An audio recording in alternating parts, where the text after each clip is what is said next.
Greetings and welcome to this edition of Positronic Hypersonic. I'm Barry P. Cook, and I want to talk to you about the premiere episode of Marvel Studios' Echo on Disney+. Echo is a character from the comics that first appeared in print as part of Daredevil's stories in the 90s that I had never heard of until the Hawkeye show.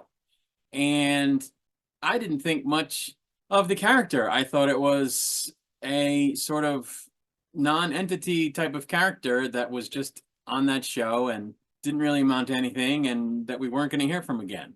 But now she's got her own show, and I was like, why do I want to watch this? This is who is this character? Why are they doing a show on this character from the Hawkeye show that wasn't in any way significant? But I was ignorant of her history as a long-standing Marvel character and, in fact, a Marvel hero. But I learned all of this just as the show was debuting yesterday. And so I said, well, I'm going to check it out. And really, I knew I had to check it out whether I wanted to or not, because it was going to be a big deal on the YouTube with all the review channels, because, you know, they were all going to talk about it. So I said, I've got to watch it. I've got to stay in the know and be able to talk about it intelligently on my channel, because it's going to come up on other channels and you don't want to ignore it, especially if it's going to be like a giant elephant in the room. So I watched it. And what I'm going to do now is recap the premiere episode for you and give you my thoughts on it. And then later I'm going to come back and do a basic recap of the season and give you my thoughts on the season as a whole once I get a chance to watch all the episodes. So the premiere episode was called Chafa, if I'm saying that right. It could be Chafa, I'm not sure.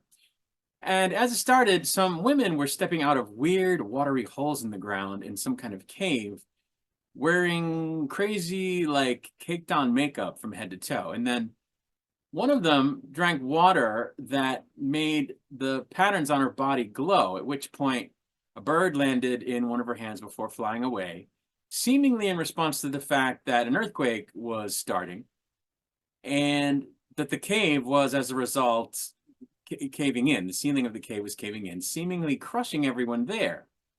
Yet the women find themselves in a field right after that, with their marked skin falling off of them like wallpaper flaking off of a wall, or paint flaking off of a wall. And it turns out that these people are Choctaw natives, and their story is being told by Maya's cousin to Maya, Maya being the Echo character, using sign language back when they were kids, so it's a flashback. Maya's mom takes Maya to the store, but on the way, her brakes go out and there's a terrible accident which seems to kill Maya's mother. Apparently, it was deliberate sabotage, the brakes going out. And Maya's grandparents are pissed at Maya's husband, Echo's dad, or Maya's dad, I should say, because apparently it had something to do with a rivalry he has with the people who did it. Maya's husband then has to tell Maya that her mother didn't survive, and when Maya's released from the hospital sometime later, having been treated for her own injuries, before her dad takes her to New York, where he's been offered a job, we see that she's missing her lower right leg. Later, we see her in a martial arts class as her father pays off a man who it would seem was the dojo owner, but we don't know exactly why, before we next see Maya as an adult sparring in a gym. After she leaves the gym and heads to what would seem to be her garage business, she finds it being attacked by what seemed to be a ninja, and her father is fatally wounded. She then goes to steal a motorcycle from a dealership, but when the police show up, she sends one of the motorcycles through the window of the store, crashing into one of the police cars. As she is then being wrestled into submission by the police, Wilson Fisk, aka Kingpin, shows up and takes her away in a limo, explaining to her that he's concerned for her in the wake of her loss. He explains that he lost his father as well to murder when he was 12, and he offers to help Maya learn to release her rage in a constructive way by offering her a job under him in New York City. Sometime later, Maya meets up with a couple of guys to undertake her first assignment, which apparently involves taking out some folks who are trying to move in on the Kingpin's criminal territory, during which she ends up breaking a guy's neck, as well as kicking another couple of guys' asses. But before she and the men can depart, Daredevil shows up and she ends up fighting him. Apparently, he's pissed that they showed up and messed up the situation that he was monitoring as part of his work against Kingpin. She holds her own against Daredevil, but he manages to get her down, and while she was getting back on her feet, he disappears. Kingpin was pleased with her work, taking out the guys that he wanted taken out. And after he tells her so, she thanks him, calling him her uncle. She then does a bunch more work for him, which of course included continuing to kill people. Kingpin tells her that he's working to try to bring her father's killer to justice, at which point she asks if they'll be turned over to her to deal with once Kingpin gets a hold of them, and she's told that they will be, but of course it was Fisk who was behind killing her father, which in the next scene she is told by Clint Barton, aka Hawkeye, in a repeat of a scene from the Hawkeye show. We then see her shoot Kingpin at point blank range before we cut to 5 months later, at which point Maya is traveling to Oklahoma while nursing a gut wound. She goes to her grandmother's house in Oklahoma, which I guess no one's really living in. And once there, she finds a sewing kit and closes her wound before taking a nap on a couch, which she's woken up from by someone breaking into the house, but it turned out to be another one of her cousins. And they do a little catching up, but she asks him not to tell anyone that she's in town. She goes to visit either an old friend or a relative named Henry at a roller rink, and I'm not really sure what his relationship is to her. And while she's there, one of the bowling alley employees drops a dime on her because he's looking to collect a bounty that I guess he's aware of being on her head. Apparently, this Henry person is also involved in underworld type doings, and he calls in a mortician that apparently is on the payroll, as it were, to fix Maya's gut wound.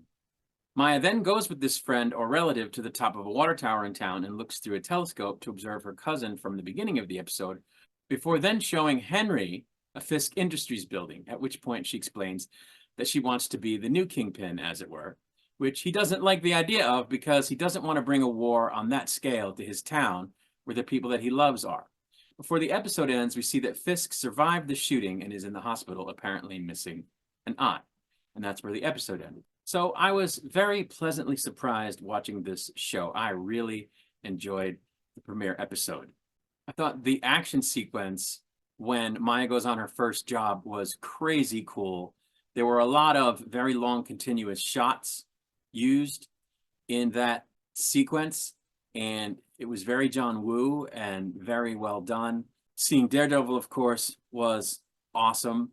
And, you know, it just seemed to me that all of the people in this story were real.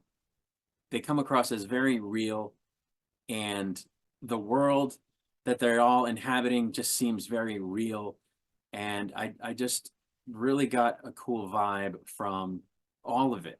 You know, there are some very poignant scenes between her and her father that are just great to watch. He's a very caring father, and when he dies, you really feel it. You really feel her pain.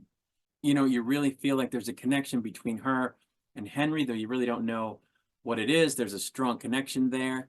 And, you know, he's got very strong feelings about his hometown, and he's concerned for her at the same time, but he doesn't want to bring the shit down where he's living. And you feel that whole tension. It was just very well done. And then, you know, they introduced this element of her heritage being Native American and her people somehow having abilities. And they're going to get into that more in the subsequent 4 episodes, I'm guessing. And, you know, I think that's all going to be interesting to see. They didn't really get into that in Hawkeye, which is why I felt the character was kind of a nothing sandwich, a nothing burger. But they've really given the character depth, and she's tough as nails, and she kicks ass, and I just thought it was super cool. I also found that they did a really good job with the fact that, you know, her character is deaf and lip reads and speaks via sign language. I thought that was all very well done, because there are moments where the sound goes out and you're feeling what she's feeling, experiencing the world without sound. So I think it's cool when shows or movies do that, because it really puts you in the moment, and they do that here, and I thought it was great. And they integrated the sign language into the show seamlessly. I don't know if that's the best word, but, you know, there's a lot of it because she's the main character. And I think it was done well enough that you don't feel like it's a chore to be watching a show where the main character doesn't speak. It's still a very compelling story that's being told, and it doesn't miss a beat, even for the fact that the main character doesn't speak. So that was very well done. I am a little bit dubious as to the level at which she's able to fight and move through the world and do things like ride a motorcycle with a prosthetic leg. Though I know that modern prosthetics are really great and they allow people to do a whole range of things very well that they couldn't do when I was a kid, and prosthetics were much more limiting than they are now. But I still feel like her abilities are a little bit, I don't want to say far-fetched, but extra realistic. But, you know, it's a comic book story and I'm going to roll with it for now, unless it gets ridiculous. So I really, really liked it. I'm surprised as hell that I really liked it, but I did really like it. And I can't wait to watch the rest of the season. So I'm going to go get back to that.